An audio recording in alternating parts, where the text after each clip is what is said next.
I'm so tired, and it's just a case of looking forward to that next rest day. And I think when I'm saying, can I train like the Norwegians? Can I train like Kristian Blummenfelt? We've been doing a rough schedule, rough plan that's very similar to how they train. And it's been really quite interesting to do, and it's been really good for a little bump of fitness.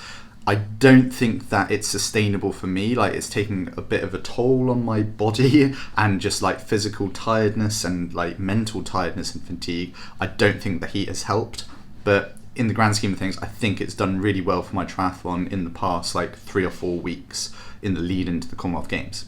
That being said, I don't think it's sustainable for me week in, week out, because it's more of an 8-day cycle rather than a 7-day cycle. What this means is that you don't really get weekends in the normal routine, or you don't have the same thing week in, week out.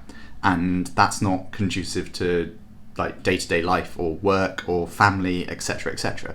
So yeah, no, I don't think that I'm able to. I don't think that normal people or age groupers can probably do this when they've got normal day-to-day life to contend with. So yeah, no, I think it's really, really good if you're a professional athlete. That's for sure.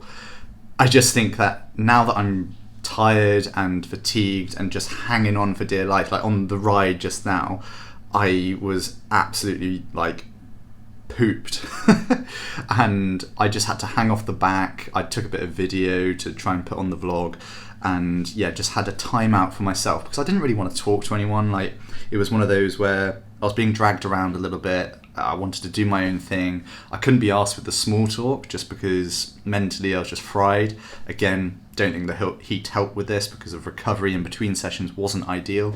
So yeah, I think that in order to do this like week in, week out, you'd probably get used to it. And I think that's probably what the Norwegians have done. They've done it for a long time now. It's really good for a bump of fitness. But at the moment, I'm just not as used to it as they are. So no, I can't do what they do.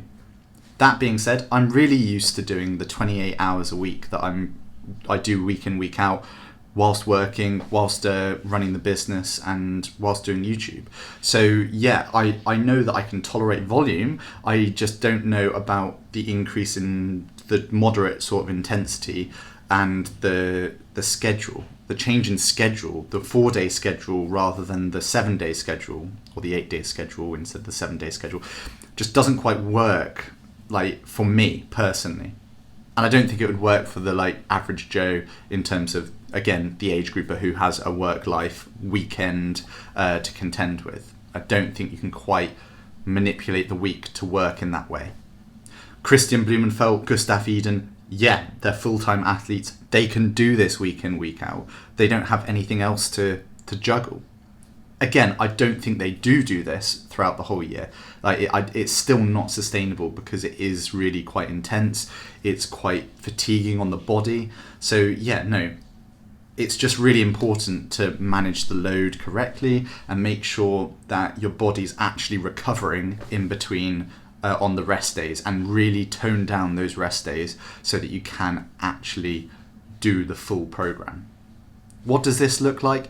So for me, it's about 2 to 3 days worth of intensity or long aerobic stuff. So within those 3 days, I'm gonna tot it up very quickly. It's about 5 hours, 6 hours. So yeah, about 16 hours in 3 days, and then like a full-on rest day. So maybe 90 minutes to 2 hours worth of just really chilled out stuff, and then just repeat.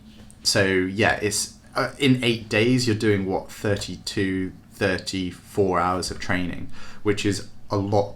So yeah, it's just a case of being mindful of that, making sure that your body can actually tolerate it. You've worked up to this volume, and that you're not just going in there blindly thinking, oh yeah, that's fine, I can do all of that and the body can tolerate it, because that's just not the case. I'm definitely flying close to the sun in terms of what my body can handle. And it's important to realize that, important to know your body, be able to take a step back, trust your coach. I trust Luke. I trust him to tell me to back off if I need to. We're also monitoring the intensity quite a lot with lactics. So yeah, that's definitely what the Norwegians do. They monitor their lactic levels, their VO2 levels, and just make sure that their intensities are adequate or on the lower level of things to be able to complete the week. Because if you go too hard and you're producing too much lactic day in, day out, then you just can't complete the whole program. You're just overcooking things and you're getting too tired, the body won't recover, and it will end up just capitulating itself. So yeah, if you want more information about what we do week in, week out, take a look at the vlog. I've been vlogging most days. You can probably put it together, piece it together in terms of how the days are structured, and also what we are doing within those days intensity-wise, even lactates. So yeah, have a look. This is going to be one of the last vlogs that I do before the Commonwealth Games, because I'm starting to taper down, really focus in on that. This has been a really nice thing to kind of take my mind away every now and again. I don't think I've put too much effort into the edit. Again, this won't be overly edited. I'll just plop it over the top of the B-roll that I've got.